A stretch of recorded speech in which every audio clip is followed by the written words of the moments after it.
we are at the end of the road here. Either we defend this nation or we lose this nation. You know what that means, don't you? It doesn't mean go out and shoot anybody. It means speak out and be heard, or you'll be overrun like you don't exist. Now let's go back to the terrible tragedy of the loss of 9 beautiful lives in Charleston, and I want to hear what you have to say about that. Mark on WABC, go ahead, please. Yeah, how you doing? I'm a new listener. I love your show, and I wish you would run for president. That's one thing you're never going to see. I wouldn't even run for dog catcher. I am the farthest thing from being a politician you could ever imagine. But what do you think about this shooting now in South Carolina? I think it's a horrible thing, but, you know, the thing I'm looking at here is that this racial problem in this country and all the terrorism that's going on, I think it's all coincide with the liberal. They don't have a life, so they do crazy things. This is sick. These poor people. And like you said, the 9 great people, the African American people that are religious and they're wholesome. It's horrible.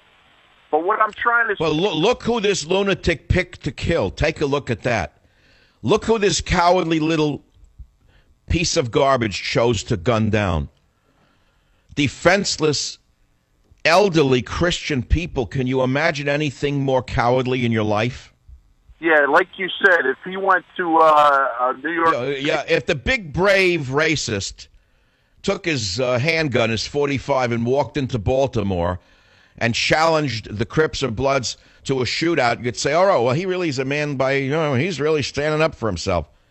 But he didn't do that, did he? He walks into a church, they welcome him into their prayer session, and he shoots them one by one. Holy God. It doesn't get any lower than this, does it, Mark? Mark, are you a father? Yes, I am. This Sunday is Father's Day. I'm sending you a copy of my great best-selling novel, Countdown to Mecca, to warn you about the threat from Islam. I won't mince words. The global threat from Islam. Join the Savage Nation. Call now, 855-400-SAVAGE, 855-400-7282. Savage. So this show today is dedicated to the 9 beautiful souls who were taken from the world by this, I don't know, there's no word for it. What am I going to make words up? They're going to make me feel better? He's a ghoul, a monster. A monster. There's no other word for him. It seems to me, though, that the entire nation is now experiencing what Charles Manson tried to create, which is helter-skelter. I know those are chilling words. You know that this little SOB wanted to start a race war? Did you know that that's what he intended to do? He wanted to trigger a civil war in the United States of America. The last time we heard something like this was from the lunatic Charles Manson, who slaughtered people, do you remember, in the Los Angeles area many, many decades ago, wanting to blame it on blacks so it would start a race war, bringing about what he called helter-skelter. Obama has created helter-skelter in this country. In so many ways, it's hard for me to imagine you don't understand what he's done. Every day you wake up and you see this divisive president turning black against white, white against black, blacks against police, police against blacks, Asian against Hispanic, Hispanic against white, gay against straight, straight against gay. This man has thrived on a strategy of helter-skelter. There's a lot of blame to go around. Blame anyone you want. Pick whoever you want to blame, because you'd be right. Right now it's helter-skelter. The country is broken. This man has broken America over his psychotic knee. WABC, Mike, who do you blame for this tragedy? Dr. Savage, I blame all forms of media for this, including movies, TV shows, video games, and music. Isn't it interesting that Harvey Weinstein, who was an anti-gun nut, who was lobbying against the NRA, has said that he's going to produce a movie to make sure our guns are taken away from us? Harvey Weinstein's entire fortune was made on violence, wasn't it? Yeah, absolutely. And isn't it interesting that Sean Penn, the biggest phony in the history of the acting world, who pretends to be anti-violent and anti-gun, most recently made a real dud called Gunman, where he waves a gun around and shoots people. How does that work? How do these hypocrites get away with it? I think it goes deeper than just liberalism, Dr. Savage, unfortunately. Well, okay, go deeper. I hate to actually go along the lines of conspiracy theorist, but I believe there are anarchists, deep within our society or possibly even within government that just want to see this type of thing happen. It's interesting you're borderline now onto the conspiracy theory, because the minute this was reported yesterday morning, someone I know who's much smarter than I am and a lot younger than I am said to me he thought that this person was released by the government to do this. I said, come on. I said, you believe that? He said, yes, I believe it. He said, I believe they have these people under their control, under their spell, on drugs, and when they want them to, they release them to set these things off. I said, I really don't go along with that, but you're not alone in that conspiracy theory, are you? Well, no, but I believe that, for the regular, normal person, the average person who's of sound mind, the media, we can distinguish between right and wrong. However, for those of weaker minds, they cannot distinguish between, fantasy and reality. And this is well, he knew what he was doing. No, see, but I think you're not correct here. This subhuman who did this in the church said that he knew what he was doing. He said they were nice people. He knew they were nice. He even thought of not killing them. They were so nice. And then he killed them anyway, wanting to start a race war, a civil war. And he even said that he left some alive so they would tell the world what he did. Do you know that? Yeah, I've been watching it for since it happened. All right, so he knew what he was doing. He was totally rational. There is no mental illness here. This is cold-blooded first-degree murder. 9 counts of first-degree murder. He should be given 1 appeal and executed. That would be too good for him. Could this go along the lines of copycatism? I don't know. I have no way of knowing. Well, you can blame it on video games. You can blame it on the Hollywood moguls who produce violence and pornography and filth. You can blame it on a lot of people, and everyone's blaming I'm blaming liberals, then people are going to blame conservatives. I get it. I know how this works. That's exactly what this kid wanted, which is divisiveness. You understand that?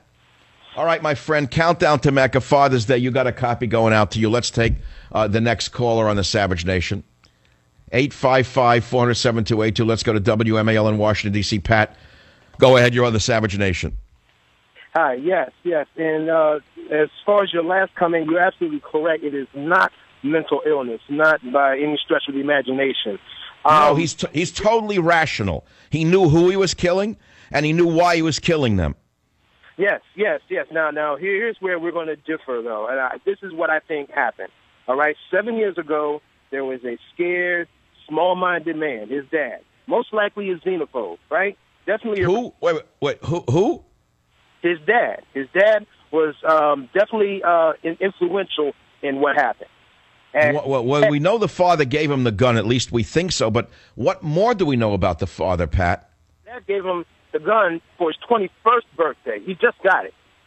All right? So, and that's what he used. All right? But those weren't the only tools. He spent 7 years indoctrinating this kid with the same language. And you know what his language was? It was, we need to take back our country. Where have we heard that before? But wait a minute. But you're mixing apples with oranges. African Americans were here before most of the white people in the country. Not at all. This same language. No, you're not hearing me. Do you know that African Americans were in this country before most of the white people, except for the colonists?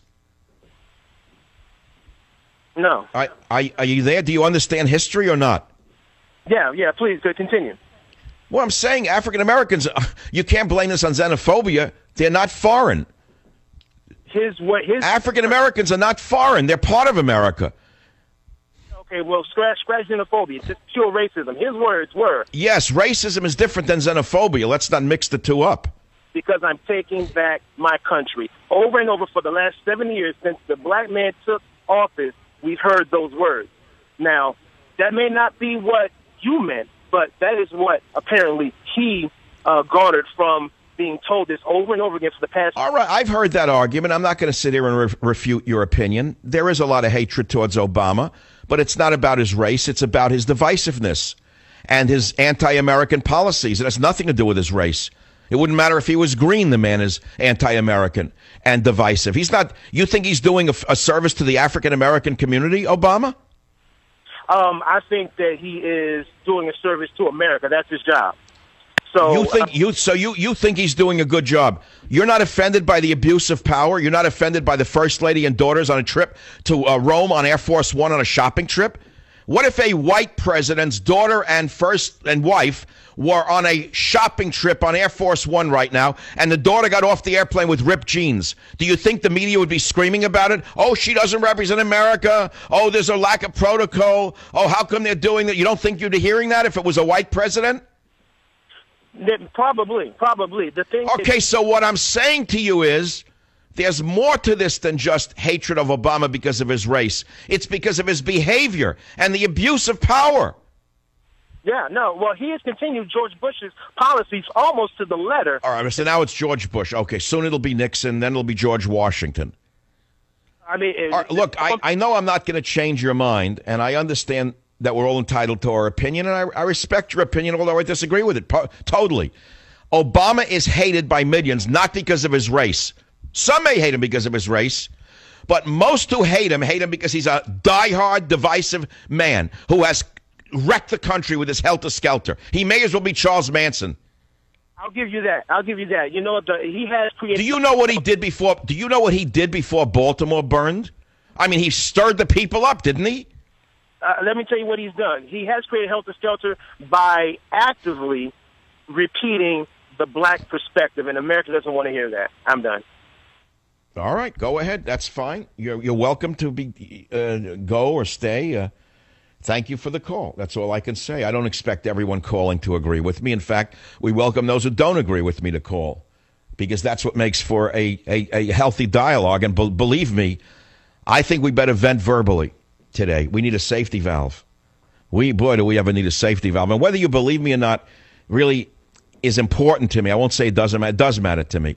But I got to tell you that I couldn't sleep last night. I was up all night. I was agitated. I didn't know how to approach this, because when I saw the faces of the survivors and I saw the hurt in their faces, and I said, I know these kind of people. I've been around them before.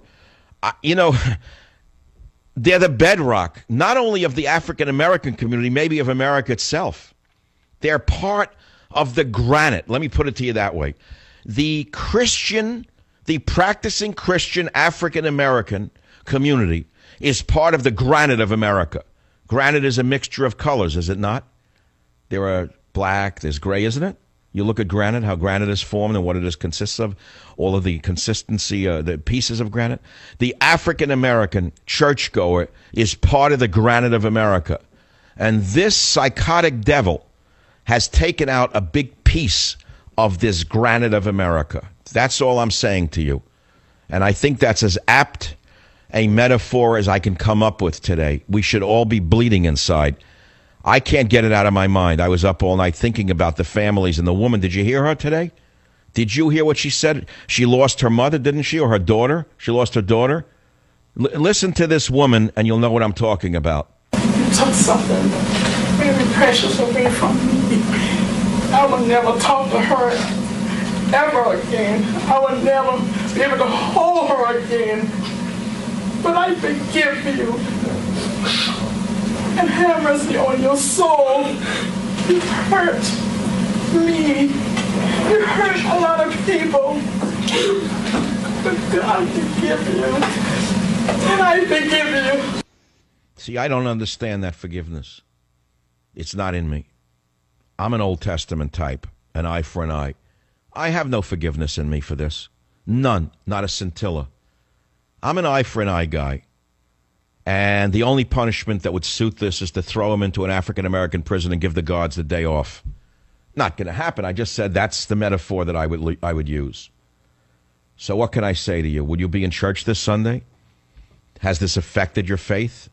Do you fear something like this happening at your church or synagogue? I do. I've expected it for many years. And I could tell you certain things, certain precautions I have taken since the late 70s.